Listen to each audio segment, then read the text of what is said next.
ನಾಳೆ ಡಿಕೆ ಶಿವಕುಮಾರ್ ಪಟ್ಟಾಭಿಷೇಕ ಇದೆ. ಇವತ್ತು ಸಿಎಂ ಕಚೇರಿಗೆ ಜ್ಯೋತಿಷಿ ಎಂಟ್ರಿ ಆಗಿದ್ದಾರೆ. ವಿಧಾನಸೌಧದ ಮುಖ್ಯಮಂತ್ರಿಗಳ ಕಚೇರಿಗೆ ಜ್ಯೋತಿಷಿ ಆರಾಧ್ಯ ಭೇಟಿ ನೀಡಿದರು.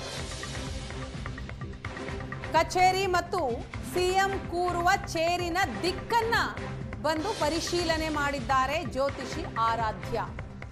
ವಾಸ್ತು ಪರಿಶೀಲನೆಗೆ ವಿಧಾನಸೌಧದ ಪೊಲೀಸರು ಕೂಡ ಆರಾಧ್ಯ ಅವರಿಗೆ ಅವಕಾಶವನ್ನ ಮಾಡಿಕೊಟ್ರು. ಆರಾಧ್ಯ ಅವರ ಸೂಚನೆಯ ಮೇರೆಗೆ ಸಿಎಂ ಕಚೇರಿಯಲ್ಲಿ ಕೆಲವೊಂದಿಷ್ಟು ಬದಲಾವಣೆಗಳನ್ನು ಕೂಡ ಮಾಡಲಾಗಿದೆಯಂತೆ.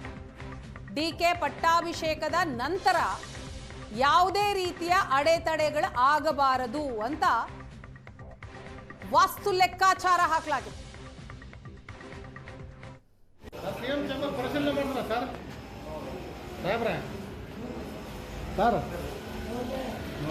ಏನ ಸರ್ ಸರಿ ಇದೆ? ಸಿಎಂ ಚೇಂಬರ್ ಚೆಕ್ ಮಾಡ್ಬೇಕಾ? ಸೀಟ್ ಏನಾದ್ರು ಯಾವ ಸರ್ ಎಲ್ಲ ಸರಿ ಇದೆಯಾ ಸರ್? ವಾಸ್ತು ವಾಸ್ತು ಎಲ್ಲ ಸರಿ ಇದೆಯಾ ಸರ್? ವಾಸ್ತು ಎಲ್ಲ ಸರಿ ಇದೆಯಾ? ಸರಿ ಇದೆಯಲ್ವ ಸರ್? ಎಲ್ಲನ ಏನಾದರೂ ಬದಲಾವಣೆ ಮಾಡಿದ್ರ ಸರ್? ಏನಾದ್ರು ಚೇರು ಆ ಕಡೆ ಏನಾದ್ರು ಇದಕ್ಕೂ ಏನೋ ಚೆಂದ ಮಾಡೋದಿದ್ದೆ ಉಂಟಾ? ಏನಾದ್ರು ಮಾಡಿದ್ರ ಸರ್? ಅಲ್ಲಿ ನಮಗೆ ಹೇಳ್ರಿ, ನಮಗೆ ನಾವು ಹೇಳ್ದಂಗೆ ಅವ್ರಿಗೆ ಹೇಳ್ದಂಗೆ ನೇರ ಹೇಳ್ದಂಗೆ ಆಗ್ತದೆ. ಅವ್ರಿಗೆ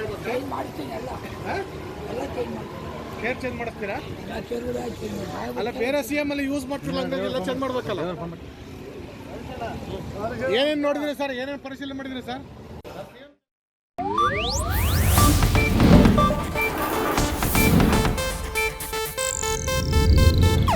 ಇದು ಏಷ್ಯಾನೆಟ್ ನ್ಯೂಸ್ ನೆಟ್ವರ್ಕ್ ಪ್ರಸ್ತುತಿ.